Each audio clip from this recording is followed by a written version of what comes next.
오늘 우리에게 주시는 하나님의 말씀 다니엘서 2장 20절에서 23절 말씀 보겠습니다. 다니엘서 2장 20절에서 23절 말씀입니다. 자, 우리 다 같이 읽겠습니다. 다니엘이 말하여 이르되 영원부터 영원까지 하나님의 이름을 찬송할 것은 지혜와 능력이 그에게 있음이로다. 그는 때와 계절을 바꾸시며 왕들을 폐하시고 왕들을 세우시며 지혜자에게 지혜를 주시고 총명한 자에게는 지식을 주시는도다. 그는 깊고 은밀한 일을 나타내시고 어두운 데에 있는 것을 아시며 또 빛이 그와 함께 있도다.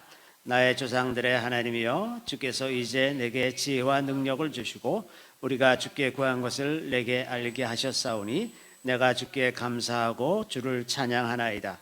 곧 주께서 왕의 그 일을 내게 보이셨나이다 하니라. 아멘.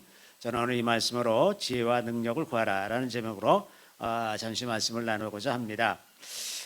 예수님이 하신 일들 혹은 그 하신 말씀들, 이런 일들을 이제 복음서를 통해서 쭉 읽어보면 참 예수님이 그 지혜롭게 그 대처하는 것을 보고 깜짝깜짝 놀랄 정도로 엄청난, 도대체 그 상대방이 감히 넘볼 수 없는 그 높은 수준의 이제 지혜로 답변하시고 하는 것을 보면서 참 이렇게 지혜로우면 참 좋겠다, 이렇게 말할 수 있으면 참 좋겠다, 이제 그런 생각들을 많이 하곤 하는데, 이제 바리새인들은 항상 그 예수님의 꼬투리를 잡으려고 아주 교묘한 말의 덫을 놓곤 했었죠. 그런데 예수님은 그것에 대해서 항상 적절하게 대응하셨을 뿐만 아니라 오히려 그들을 공경에 빠뜨리시곤 하는데, 그런 게 참 놀라운 지혜다라는 생각이 듭니다. 예를 들면 이제 가늠한 여인을 데려와서는 모세는 가늠한 여인을 돌로 치라고 했는데 당신은 어떻게 하겠습니까?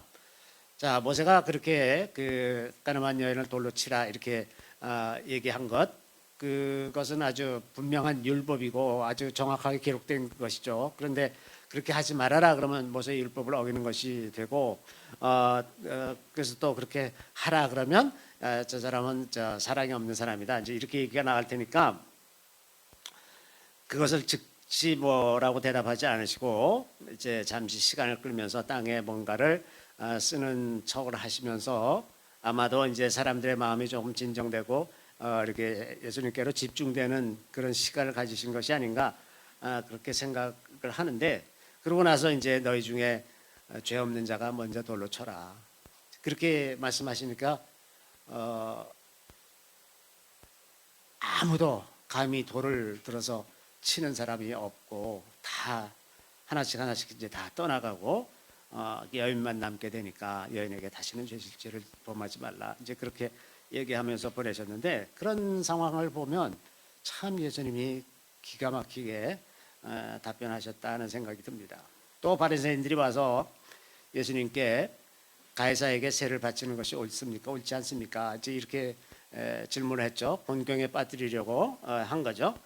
세금을 바치라 그러면 이제 독립을 주장하는 유대인들한테서 반발을 살 것이고, 세금을 바치지 말라 그러면 로마 당국에 의해서 이제 취조를 받게 될 테니까, 이제 그런 공경에 빠뜨리기 위해서 yes, no를 요구하는 그런 대답을 했습니다. 그랬더니 이제 예수님이 그때 동전 하나를 가져와라. 그래서 이제 동전 하나 가져오니까 옛날 그 로마 동전에 황제 얼굴이 새겨져 있단 말이죠.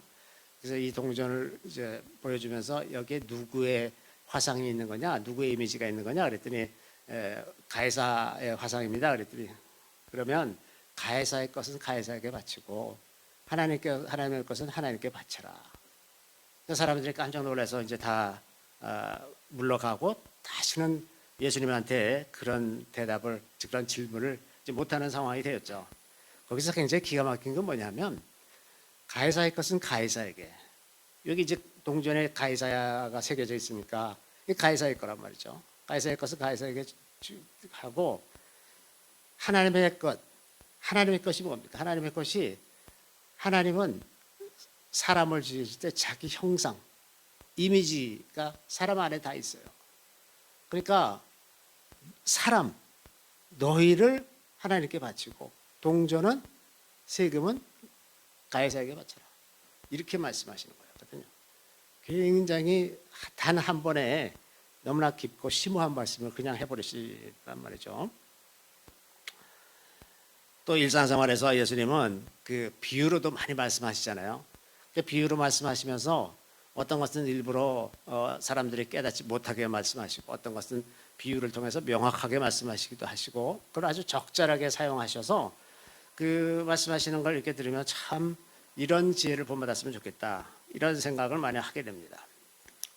그런데 이제 우리가 보통 그 일상에서 생각하는 지혜라는 거는 이제 이런 식의 그 말을 잘하고 그러는 지혜, 뭐 혹은 생활의 지혜, 뭐 이런 것들을 주로 많이 생각하지만 사실 성경이 묘사하는 지혜는 그보다 훨씬 더 근원적인 것입니다. 그래서 하나님께서는 그 지혜와 능력으로 천지 만물을 창조하셨다는 말씀들이 아주 곳곳에 있는데 제가 이렇게 두 군데만 찾아봤어요. 지혜로 하늘을 지으신 이에게 감사하라. 그 인자하심이 영원하리로다. 그 하늘 영적인 모든 세계의 그 질서가 지혜로 만들어졌다는 것이고 또 지혜로 땅에 털을 놓으셨으며 그 천지 모든 만물들 모든 피조물들이 다 하나님의 지혜로 만들어진 거다 하는 거죠.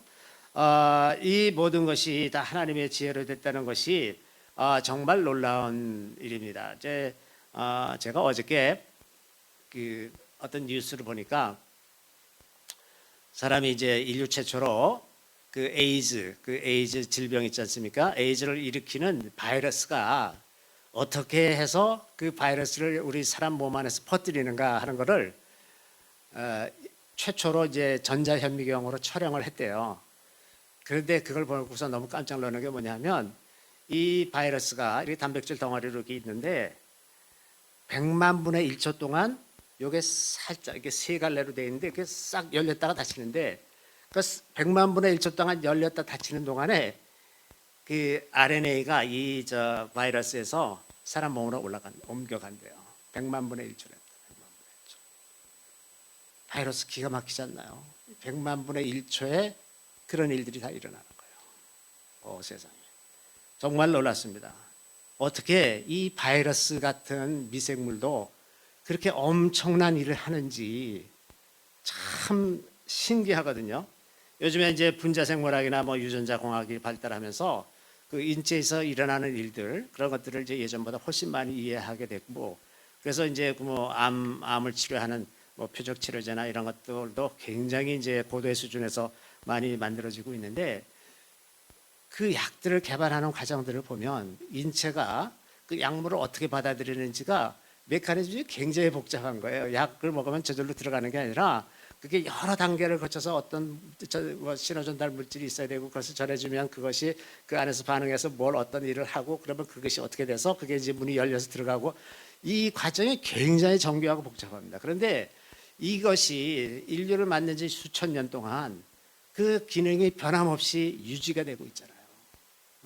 사람이 만드는 기계는 어느 정도 시간이 지나면 이렇게 저렇게 고장이 나는데 이 유전자가 하고 있는 일들은 기가 막히게 몇천 년 동안도 계속해서 동일한 기능을 유지하면서 유전이 되고 있다 하는 겁니다. 이 굉장한 거죠. 이것이 다 하나님의 지혜에 기반해 있다고 하는 겁니다.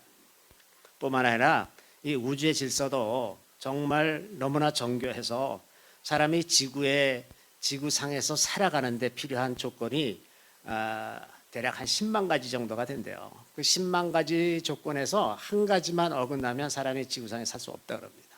그런데 그 10만 가지 조건이 정확하게 잘 맞아서 돌아가는 거예요. 이게 어긋나지 않고 돌아가는 겁니다.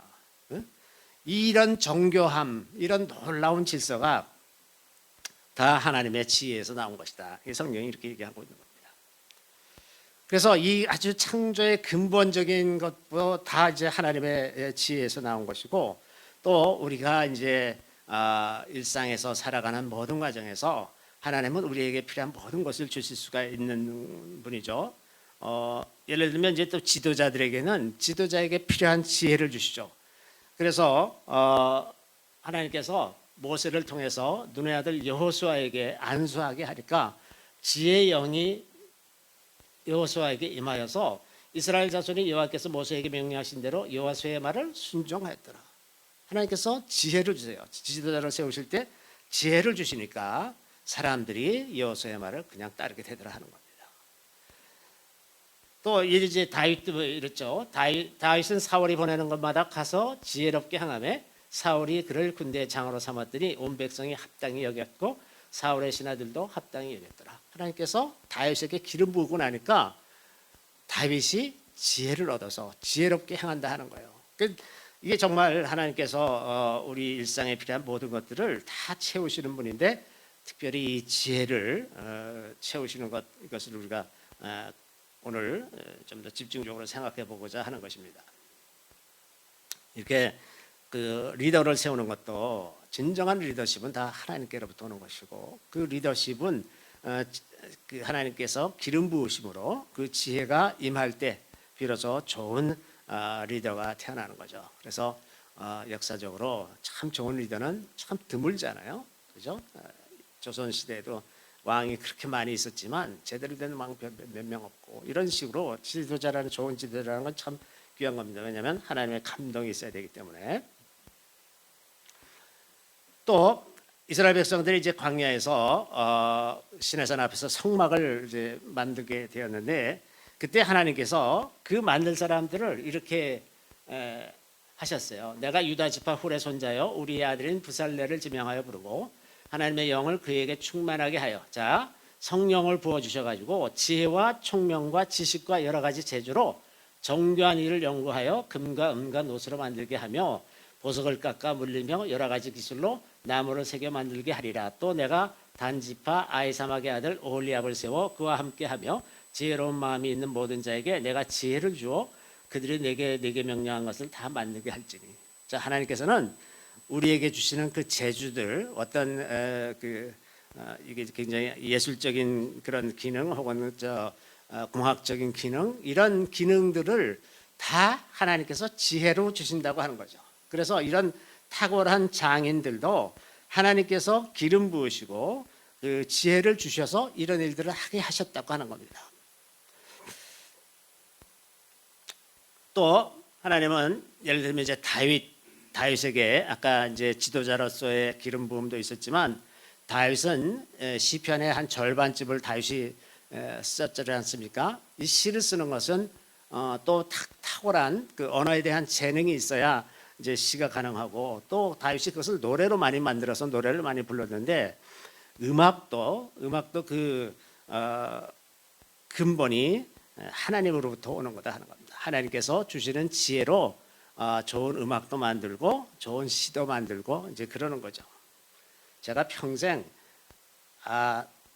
꼭 좀 흉내 내보고 싶어도 할 수 없다. 이거는 내 영역이 아니다 그러는 게 시예요, 시. 이게 뭐 내가 아무리 노력해도 시는 근처에도 내가 못 간다는 걸 알아. 나는 사람이 아주 이렇게 논리로 생각하고 사고하는 것이 틀이 꽉 잡혀 있어 가지고요. 시적으로 이렇게 되는 머리가 그렇게 돌아가질 않아 아예. 그러니까 그런 게 절대로 안 되거든요. 이게 하나님께서 부지 않으시면 그런 일을 할 수가 없다는 것이 아주 분명합니다. 그래서 성경은 지혜를 얻는 것을 굉장히 중요하게 생각하고 많이 강조를 하죠. 그래서 지혜를 얻는 것이 다른 어떤 것을 얻는 것보다 우리가 뭐 건강을 얻고 부를 얻는 이런 것보다 지혜를 얻는 것이 훨씬 더 좋고 중요하다 하는 겁니다. 지혜는 무엇보다도 하나님을 경외하는 법을 알게 하는 것입니다. 하나님을 경외하는 법을 아는 것 이것만큼 귀중한 것이 없어요. 또 지혜는 재물보다 낫고 지혜로 인해서 생명을 연장한다는 그런 표현도 많이 있습니다. 그 지혜라는 건 결국 뭐냐면 하나님의 뜻을 이 땅에 이루는 거거든요. 이루는 지혜예요. 그러니까 악을 이루는 지혜가 아니라 하나님의 뜻을 이루어서 사람들을 평안하게 하고 복되게 하는 그런 것들이 다 지혜라고 하는 겁니다. 그래서 이 땅에 살아가면서 우리에게 절실하게 필요한 것 지혜죠. 학교에서 이런저런 지식들을 많이 배우지만 사실은 그 지식들이라는 거는 이제 우리 사고방식을 훈련하고 우리의 상식을 가지고 이제 사람들이 공동체를 이루면서 서로 원하지 않게 살아가도록 훈련시키는 것일 뿐이지 그 안에 무슨 지혜가 있는 것은 잘 아니죠. 아주 지혜의 기본적인 것들은 되겠지만 중요한 지혜들은 그 안에 충분히 있지 않습니다. 그런 걸 생각해 보면 우리가 지식을 얻는 데에는 너무나 많은 애를 쓰고 그러지만은 지혜를 위해서는 별로 수고하지 않는 것이 아닐까. 요즘에 이제 뭐 S24 통역이 그냥 통역이 되는 폰이 나오는 바람에 지금 전 세계가 난리가 났는데, 그 이제 점차 그 영어 때문에 너무 애쓰고 수고하던 사람들이 점점 이제 그런 일을 안 하게 생겼어요. 학원들이 어떻게 될지 모르겠어요. 그래서 이렇게 그런 것을 위해서 애쓰는 거, 얼마나 많은 돈을 들여서 유치원 때부터 이제 100만 원 이상씩 드린다 그러더라고요. 좋은 유치원은 영어 유치원이 100만 원이 넘는다 그러는데, 그거를 평생 그 100만 원씩 쓰면 얼마나 많은 돈을 쓰는 겁니까? 그렇게 그런 지식을 위해서 별로 쓸 데가 없어질 것 같은 지식을 위해서는 그렇게 많은 애를 쓰는 거에 비해서 우리가 지혜를 얻기 위해서는 얼마나 애를 쓰는가, 그런 생각을 하면 이게 너무나 불균형한 삶이 되는 것이 아닌가 이런 생각이 듭니다. 여기에 이제 성경에 보면 여호와를 경외하는 것이 지혜의 근본이요 거룩하신 자를 아는 것이 명철이니라. 이 말은 언제나 진리입니다. 이게 1000년 전에도 진리고 지금도 진리입니다. 오늘날 사람들이 안타깝게도 하나님의 질서, 하나님의 그 지혜, 이런 것들을 알려는 생각이 별로 없어요. 제가 요 며칠 사이에 지금 온라인 바이블 스터디에 이제 어떤 분이 댓글을 달았어요. 댓글을 달아가지고 이제 그 율법 지키는 것에 관해서 율법이 폐해졌다고 주장하는 그 사람이 계속 지금 이제 뭐 그 얘기를 많이 하고 있어요. 지금 그래서 제가 댓글을 부지런히 달고 이제 오늘도 가서 또 달아줘야 되는데 계속 뭐 이제 이런 거 이제 얘기가 많이 오고 있어. 그런데 정말 하나님을 경외하는 것을 바로 알면 우리 인생이 얼마나 더 풍요롭고 인생이 훨씬 더 쉬워지고 가벼워지는데, 그 하나님의 법을 모르고 그 질서를 모르기 때문에 사는 것이 그렇게 곤고하고 힘들면서도 하나님을 찾을 생각을 하지 않는 것이 오늘날의 세태라고 저는 생각을 합니다. 하나님을 경외하는, 여호와를 경외하는 것이 지혜의 근본이요. 하나님을 알게 되면, 그리고 하나님의 질서를 이해하고 하나님의 마음을 이해하게 되면 얼마나 그 삶을 평안하고 쉽고 즐겁게 살 수 있는데, 왜 그것을 애써 외면하고 아무리 얘기해도 안 듣죠. 안 들어요. 참 안타까운 일인데, 하나님을 떠난 모든 그 철학이나 모든 사상은 다 사상 누각입니다. 뭐 그럴 듯한 것 같은데 어느 날 보면 후루루 무너져 내리는 것들이 이제 그런 많은 사상들이 역사 속에 쭉 있었죠. 오늘날의 진화론 같은 것도 그렇습니다. 이미 다 무너지고 있는데 그걸 아직도 믿고 있는 사람들이 얼마나 많은지 모르죠. 근데 그것을 그렇게 믿는 것과 그렇지 않은 것과는 얼마나 차이가 많은지 모릅니다. 진화론을 믿는 사람들은 무슨 일이든 다 진화론적 관점에서 일을 설명하려고 하다 보니까 뭐 설명하는데 보면 억지가 그렇게 또 많은 거예요. 응? 그 억지로 다 거기에 맞춰서 그렇게 다 이해를 하니까 그런 식으로 다 자기의 사고의 틀이 잡혀져 있기 때문에 진짜 진리가 드러날 때에도 그걸 받아들일 수가 없어요. 자기 틀이 거기에 딱 고정되어 있기 때문에. 그러니까 얼마나 그 사로잡힌 인생이 얼마나 불쌍한 거냐 말이죠. 아무리 옆에서 얘기해줘도 깨닫기가 어렵게 돼 있다고 하는 겁니다. 이 지혜는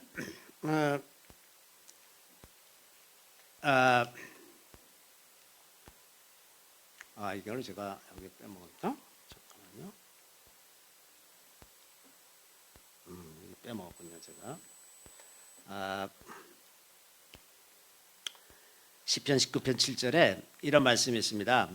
여호와의 율법은 완전하여 영혼을 소성시키시며 여호와의 증거는 확실하여 우둔한 자를 지혜롭게 하시며, 여기 우둔한 자를 지혜롭게 하신다 그러는데 여호와의 율법이라는 것이, 율법과 계명, 이 증거가 우둔한 자를 지혜롭게 한다고 얘기합니다. 우둔한 자를 지혜롭게 한다. 저는 제가 어느 해 성경을 12번 읽었다 그랬잖아요. 그때 그 그 성경을 12번 읽고 나서 깨달은 것이 뭐냐 하면 성경이 완전히 지혜의 보물창고라는 겁니다. 보물창고. 세상에 이렇게 귀한 진리를 담고 있는 거구나. 이게 세상에 이런 지혜가 다 들어있는 거구나. 그래서 얼마나 이게 귀한지 몰라요. 성경책이. 얼마나 귀한지 모르는데. 근데 그래서 이 그 하나님의 말씀을 바르게 이해하면 지혜를 얻는데 굉장히 큰 도움이 되는 거예요. 그래서 그 성경을 통해서 기록된 하나님의 말씀을 통해서 하나님의 질서를 이해하게 되면 우리가 살아가는 것이 훨씬 더 수월하고 또 사람들에게 상처를 받는다거나 실망한다거나 이런 것이 훨씬 더 줄어들 수 있을 것 같습니다.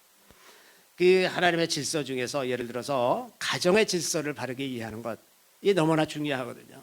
가정이 어떻게 운영이 돼야 하는 것인지 성경이 아주 분명하게 남편과 아내의 역할에 대해서 설명을 하고 있음에도 불구하고 안 지키거나 모른 척하거나 아예 외면하거나 뭐 이러면서 지내잖아요. 그래서 가정에 그렇게 문제가 많고, 그래서 가정에 문제가 많으면 대를 이어서 자녀들에게도 문제가 많고 계속 대를 이어간단 말이죠. 그러니까 자녀들이 계속 불행하게 사는데도 자기가 그것을 고치려는 생각을 하질 않죠. 또 남녀의 질서도 그렇습니다. 이제 그 페미니즘이 과도하게 되면, 제가 남수단 얘기를 말씀드린 것처럼 페미니즘이 과도해지고, 그래서 그 모계 사회 같은 성격을 갖추게 되면 사회가 질서가 무너집니다. 질서가 무너지고 정체성을 상실해 가게 됩니다. 이래도 좋고 저래도 좋다. 대개 여자들이 세우는 질서는 즉흥적이고 그때그때 편안하고 좋으면 돼요. 그러면 힘들어서 해야 되는 것, 힘들어서 지켜야 하는 것, 이런 것 아무 필요가 없어요. 나라를 지키러 나가서 싸워야 되는데 왜 쓸데없이 그런 짓 하냐, 너 나가면 죽을 텐데, 이렇게 하고 다 자기 자식을 말린다 그러면 나라가 지켜지질 않을 것 아닙니까? 나라가 망하면 그 인생도 완전히 다 망하는 겁니다. 어디가 노예를 끌려가서 살든 어디 국적 없는 떠돌이가 되든. 그래서 가장 중요한 것, 나라를 지키고 가정을 지키는 이런 것을 위해서 희생하고 헌신하는 것을 귀하게 생각하는 그런 그 사고방식이 있어야 되는데 되게 잘 없거든요. 그래서 이렇게 가정의 질서가 무너지고 남녀의 질서가 무너지면 사회가 붕괴되게 돼 있고 나라가 망하게 돼 있습니다. 또 인간의 본질에 대해서도 우리가 성경을 통해서 이해를 하는 거예요. 그 인간의 본질을 얼마나 사람들이 추상적으로 임의로 그냥 상상 속에서 생각을 해서, 어린아이들은 순전무구하고 아무 죄도 없고 깨끗하다. 그런데 사회화되는 과정에서 사람들은 악해지고 그런다. 그렇기 때문에 그 나이 든 사람들을 일단 다 죽여버리고 새로운 사회를 만들면 이상사회가 될 거다. 그런 식으로 시도한 역사 속에서 그런 오류가 얼마나 많았는지 몰라요. 공산주의 사상도 마찬가지입니다. 그 잘못된 기초에 근거해서 사람을 사람 내면의 문제로 보지 않고 다 제도와 시스템의 문제다. 그래서 그걸 다 바꾸면 인류사회가 이상사회를 만들 것이다 라고 생각을 하면서 인류의 엄청난 재앙들을 다 가져온 것이 공산주의, 지금도 북한 땅 같이 다 노예가 되고 말지 않습니까? 이렇게 그 인간의 본질에 대한 이해도 성경만이 정확하게 기록하고 있어요. 다른 어떤 책에도 그런 정확한 기록이 없습니다. 성경만이 정확하고, 그래서 성경만이 현실에 가장 적합한 책이에요. 이게 무슨 붕 떠서 공중에 붕 떠서 그 신앙생활을 하는 게 아니라 성경처럼 현실적인 종교가 없습니다. 가장 현실적이고 현실 적합성, 오늘날에도 알맞는 현실 적합성을 가지고 있는 것이 성경의 세계관입니다. 그래서 이렇게 그 성경의 기본적인 질서를 알면 사람 사이의 문제도 아주 많이 쉽게 해결하거나 예방하거나 이렇게 할 수가 있죠. 예를 들면 이제 제가 이제 이렇게 주변 사람들한테 이렇게 잘 얘기합니다. 또 크리스찬들은 상대방이 크리스찬이라 그러면 또 마음을 확 열고 막 잘해주고 그래요. 그러다가 이제 다 상처를 받아. 10명이면 9명 이상 다 상처를 받습니다. 왜? 아무리 크리스찬이라고 하더라도 사람 안에는 하나님의 형상을 닮은 선한 모습과 죄악의 뿌리를 가지고 있는 악한 모습이 같이 있는 거예요. 그래서 크리스찬을 다룬다고 하더라도 이 선악이 공존할 수 있다는 것을 염두에 두고 대해야 비로소 사람을 정확하게 제대로 잘 대할 수가 있어요. 이 사람은 크리스찬이기 때문에 좋은 사람일 거다라고 대하면 반드시 문제가 생기는 거예요. 그래서 그것을 밸런스를 가지고 살 수 있게 해주는 것, 그 성경적인 세계관밖에 없습니다. 그렇기 때문에 이 성경을 바르게 잘 알고 그 지혜를 가지고 있으면 인생 사는 것이 훨씬 수월하고 좋습니다. 또 성경에 보증 서지 말라고 얼마나 잠언에 그렇게 많이 여러 번 얘기를 합니까? 그럼에도 불구하고 굳이 보증 섰다가 망하는 사람 얼마나 많아요. 이게 아주 옛날부터 보증 서지 말아라. 왜? 성경은 사람이 이런 선과 악이 공존하고 있다는 것을 잘 알기 때문에 거기에 알맞는 말씀을 하고 있어요. 또 성경에는 말에 대한 교훈이 많이 있지 않습니까?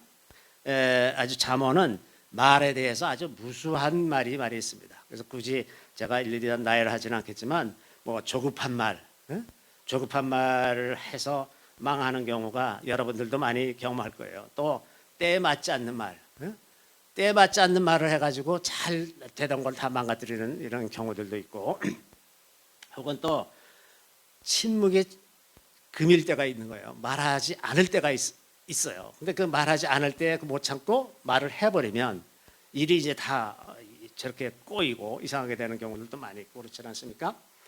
사람이 이 말을 하다가 말을 하지 않는 것도 굉장한 말입니다. 사실은 굉장히 파워풀한 말이에요. 제가 예전에 그 연극 연출을 하면서 사람들한테 이제 그 스피치 훈련을 시키면 이제 대사 이렇게 막 암송 외워가지고 와서 막 연습을 하잖아요. 그러면 제가 제일 신경을 많이 쓰는 것 중에 하나가 침묵하는 부분. 말과 말 사이를 얼마만큼의 길이를 두고서 침묵할 거냐. 이걸 잘 조정하면 메시지 전달하는 것이 굉장히 더 파워풀해집니다. 왜냐하면 상대방이 말을 들으면서 생각할 시간을 가져야 되잖아요. 관중에 앉아가지고 저 사람들의 대사가 진행되는 것을 자기가 받아들이면서 생각을 하는데 그냥 속사포처럼 막 얘기하고 나면 전달이 안 되는 거예요. 모든 것이 다 마찬가지 아닙니까? 음악도 그렇고 음들을 길이를 적당하게 잘 맞춰야 그래야 그게 전하고자 하는 것이 전달되는 것처럼 말도 말하지 않을 때 전달되는 게 또 굉장히 많이 있어요. 그래서 이런 것들에 대한 지혜가 성경에는 이제 많이 있다고 하는 겁니다. 야고보서에도 말에 대한 교훈이 굉장히 많죠. 그래서 이제 많이 선생이 되지 말아라. 말이 많으면 실수가 많고 그래서 문제가 생긴다 그러면서 말에 온전한 사람이면 온전한 사람이다.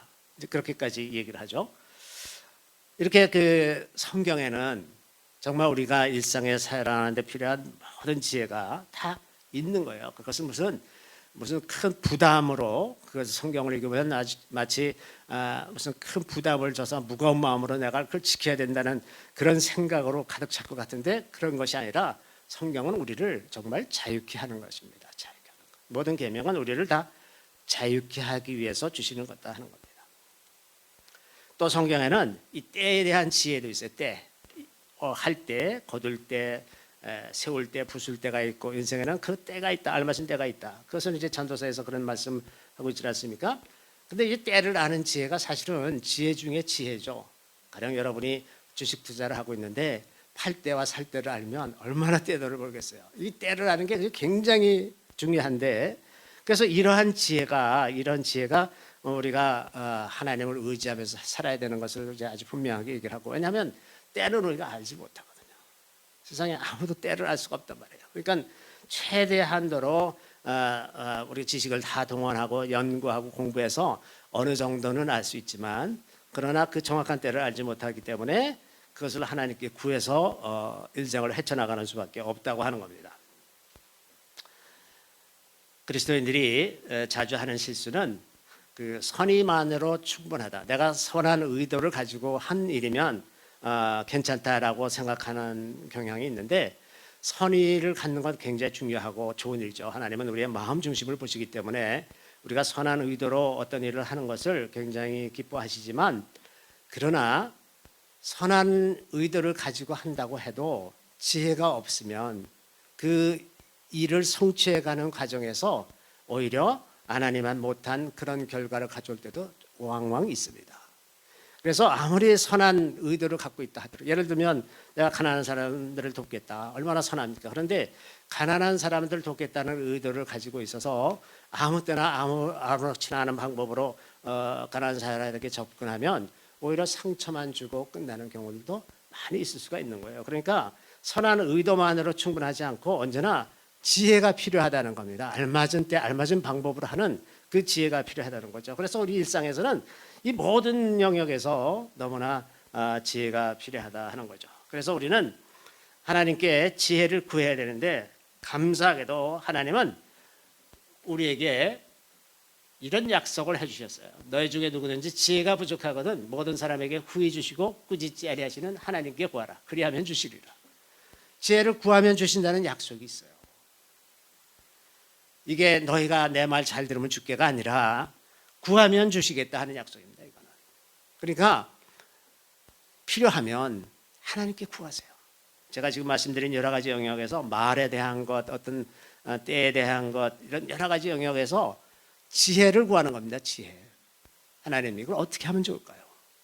하나님께서 이런 마음을 주셔서 제가 이런 일을 하고 싶은데 어떻게 하면 좋을까요? 하나님께서 주신 마음이라고 해서 불쑥 아무 때나 들이밀 것이 아니라 그것을 이룰 때가 있다고 하는 겁니다. 제가 이제 작년 2월 달인가요? 예수님의 빨레드 교회에 가서 부흥회를 한 적이 있었어요. 그때 이제 어떤 한 몽골 선교사님이 오셨고 부부가 오셨는데, 부부인 줄 모르고 따로따로 제가 기도를 했는데, 기도를 하는 중에 이분이 원래 북한 선교의 부르심을 받아서 이제 근데 북한이 그 당시에 열리지 않았기 때문에 몽골에 가서 한 20년 가까이 이제 선교를 하시다가 지금 이제 한국에 들어와서 여기서 탈북자들 중심으로 교회를 하고 싶어 하세요. 이제 그런 마음을 받았어요. 하나님께로부터 그런 마음을 받아서 들어가야 되겠다, 이제 한국으로 들어가자 이렇게 됐더니 그 아내는 기껏 이제 몽골에 와서 정착을 했는데 갑자기 또 들어가자 그러니까 너무 힘든 거야. 목사님, 사모님 너무 힘들어서 맨 처음에 이제 그런 상황을 모르고서 사모님을 기도했는데 사모님이 너무 힘들어하시고, 이 목사님이 이제 기도를 하니까 그런 상황이고, 그러면서 그에 대한 하나님의 응답이 뭐냐면 하나님께서 주신 마음이 맞아요. 그래서 들어가서 이제 탈북자를 중심으로 해서 교회를 해서 이제 북한 선교를 준비해야 되는 그 단계에 왔는데, 그건 맞는데 그것을 시행하는 때가 언제냐? 네 아내가 동의하는 때다. 응? 그래서 기다렸다가 작년 연말에 들어오셨어요. 연말에. 그래갖고 지금 우리 곽원일 목사님과 자주 만나고 그러시더라고요. 이렇게 때가 있어요. 하나님께서 일하시는 것도 하나님께서 말씀하셨다고 해서 금방 내가 나가서 해야 되는 것이 아니라 그 일을 해야 되는 때가 있어요. 때. 그러니까 이런 것들도 다 우리가 하나님을 의지하면서 지혜를 구하면서 살아야 된다고 하는 겁니다. 그래서 금년에는 우리가 이 지혜로 무장해서 좀 더 지혜로운 그리스도인들이 되자. 우리가 전쟁에 능한 용사가 되려면 전쟁도 제일 중요한 거가 때를 결정하는 거거든요. 전쟁할 때를 아는 거야. 때. 응? 언제 나가서 싸워야 되는지. 그러니까 그런 것처럼 우리가 좀 지혜로운 용사들, 전쟁에 능한 용사들인데 지혜롭게 행하는 용사들이 되자. 그래서 금년은 무엇보다도 지혜를 구하는 그런 해가 됐으면 합니다. 두 번째는 이제 능력에 관한 것인데, 우리가 잘 아는 대로 모든 능력은 다 하나님에게서 오는 거죠. 모든 능력은 다 그 원천이 하나님이십니다. 이 모든 세계를 다 자신의 능력으로 지으셨고 운행하고 계시죠. 그래서 이 피조 세계에서 일어나는 모든 일들은 어떤 일이든지 하나님의 능력을 벗어난 일이 하나도 없습니다. 사람들이 만들어낸 문명은 하나님께서 세우신 질서를 이용하는 것일 뿐이지 그 질서를 만드는 것은 아니다 하는 거예요. 그래서 예레미야 51장에 보면 이런 말씀이 있습니다. 여호와께서 그의 능력으로 땅을 지으셨고 그의 지혜로 세계를 세우셨고 그의 명철로 하늘들을 펴셨으며, 이 모든 것들이 다 하나님 안에 있다고 하는 겁니다. 그래서 그렇기 때문에 이 능력을 의지해서, 하나님의 능력을 의지해서 예수님은 오병이어로 5천 명을 먹이시고 바다 위를 걸어가시고 또 바람과 바다를 꾸짖어서 잔잔하게도 하시고 이런 일들을 하시는 겁니다. 죽은 자를 살리시고, 예? 하나님의 능력을 힘입기 때문에 그렇다고 하는 거죠. 또 예수님은 사람들을 만날 때 성경 그 복음서의 기록을 보면 종종 상대방이 무슨 마음에 무슨 생각을 하고 있는지를 아시고 말씀하시잖아요. 바리새인이 저 사람은 어떻게 죄인들하고 어울리고 있네. 그러니까 속으로 그런 생각을 하니까 이제 딱 그걸 이제 미리 말씀하시고 이렇게 이런 것들이 다 이제 하나님께서 주시는 능력이란 말이죠.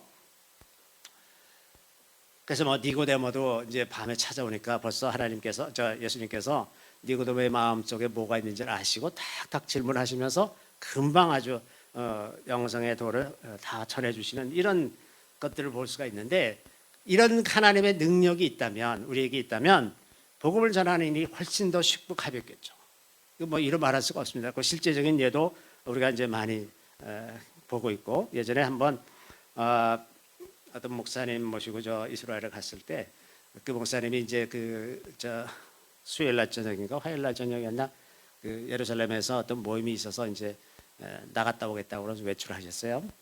그랬더니 갔다 와서 하시는 말씀이 거기에 이제 그 가정교회를 세우는 일들을 하는 사역자들이 있는데 둘씩 짝지어서 다니면서 그 아랍 사람들을 이렇게 길에 마주치잖아요. 그러면 이제 말을 걸어서 지금 하나님께서 당신에게 이런 말씀을 하십니다. 이렇게 그냥 얘기를 해버린대요. 그때 하나님께서 주시는 말씀이죠. 그러면 이 사람은 아주 기절할 듯이 깜짝 놀라는 거죠. 자기 아내한테도 얘기한 적이 없는 말을 이 사람이 그냥 그 마음에 있는 거를 그냥 집어갖고 얘기를 하잖아요. 이제 그렇게 하고 얘기를 시작해서 예수를 믿게 하고 그래가지고 아주 빠른 시간 안에 가정교회를 굉장히 많이 만들어내고 있는 그런 분에 대한 그 간증을 듣고 오셔서 그 얘기를 전해주시더라고요.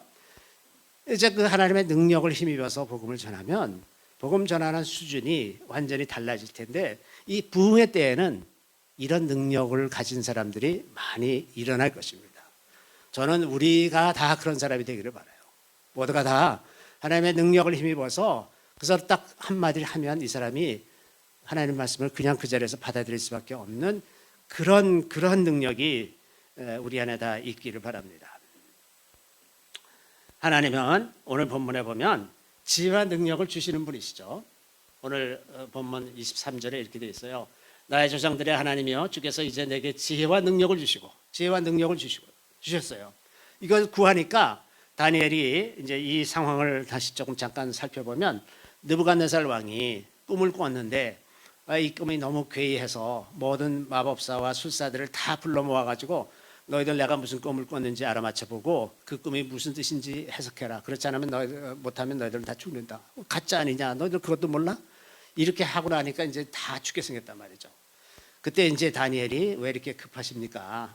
그러면서 며칠 달라 그러고서는 자기가 기도해서 느부갓네살 왕이 무슨 꿈을 꿨는지를 받고 그 해석을 이해해서 전하게 됐죠. 그거에 대해서 이제 다니엘이 그 받은 것에 대해서 기도하는 겁니다. 하나님께 그 지혜와 능력을 구했더니 나의 조상들의 하나님이여 주께서 이제 내게 지혜와 능력을 주시고 알게 됐어. 우리가 주께 구한 것을 내게 알게 하셨사오니 내가 주께 감사하고 주를 찬양하나이다. 곧 주께서 왕의 그 일을 내게 보이셨나이다 하니라. 이렇게 해서 문제가 해결이 됐단 말이죠. 하나님은 우리에게 지혜와 능력을 주시는 분이다. 지혜와 능력을 주시는 분이다 하는 겁니다. 하나님은 그 지혜와 능력이 무궁하세요. 우리한테 좀 나눠준다고 해서 하나님 손해볼 거 하나도 없어요. 우리 주는 위대하시며 능력이 많으시며 그의 지혜가 무궁하시도다. 그 무궁한 지혜와 능력을 우리에게 나눠주시는 거예요. 나눠주셔서 우리가 하나님의 일을 할 수 있도록 하는 거죠. 그런데 우리가 기억할 것이 하나 있습니다. 하나님의 능력은 언제나 거룩함을 통해서만 일합니다. 왜냐하면 하나님이 거룩하신 분이고 하나님의 능력도 거룩하기 때문에 그 통로가 거룩해야 된다 하는 거예요. 그래서 우리의 삶이 거룩해야 된다고 하는 겁니다. 우리의 삶이 거룩한 삶, 성결한 삶을 추구할 때 하나님의 능력이 우리에게 임하는 겁니다. 우리에게 정리되지 않은 죄들이 있고 우리 마음에 그 용서하지 못하는 이웃들이 있고 이렇게 되면 하나님이 우리를 통해서 일하실 수가 없어요. 하나님의 능력은 거룩하기 때문에 거룩한 통로를 통해서 일하시는 것이고 그래서 우리가 마음과 생각을 정결하게 하고 항상 거룩한 삶에 힘쓸 때 하나님의 능력이 우리를 통해서 일하고 놀라운 부흥이 우리를 통해서 이루어지게 될 것이라고 하는 겁니다. 그래서 다니엘의 삶들 보면 그 정결함을 유지하기 위해서 굉장히 애를 많이 쓰잖아요. 그 식사도 이방인들이 주는 식사를 하지 않고 그 채식만 달라고 그래서 먹고 이러면서 그 굉장히 자기를 지키려고 애를 쓰면서 살아가는 모습을 볼 수가 있는데, 그렇게 정결하고 거룩한 삶을 살고자 할 때 그때 하나님의 능력이 우리에게 임하는 것이라고 하는 겁니다. 그래서 금년에는 우리가 기도할 때 지혜를 구하고 또 우리 삶 속에서 거룩한 삶을 살아서 하나님의 능력이 우리를 통해서 나타나도록 그렇게 기도를 해서 능력 가운데 복음을 전하는 우리 모두가 다 될 수 있기를 바랍니다. 잠시 기도하겠습니다. 할렐루야. 우리 주님을 찬양합니다. 주님께서 우리에게 놀라운 길을 보여주시고 우리가 어떻게 살아야 할지를 다 알려주시는데 우리가 그것을 미처 깨닫지 못하고 우리 임의대로 살다가 이리저리 부딪히고 넘어지고 쓰러지면서 많은 상처를 입었던 것을 주님 불쌍히 여주시기를 원합니다. 이제 주님 구하오니 저희들에게 지혜를 주시고 능력을 더하여 주셔서 주님께서 원하시는 모습대로 살아가시게 도와주시고 이 큰 부흥의 날에 주님의 능력을 덧입고 그 지혜를 힘입어서 우리가 복음을 담대하게 전할 수 있도록 도와주시기를 간절히 바라옵고 원합나이다. 우리 주님을 찬양합니다. 주님, 우리에게 이런 기회들을 주신 것을 감사하옵고 모든 말씀 예수 그리스도의 이름으로 기도드리옵나이다. 아멘.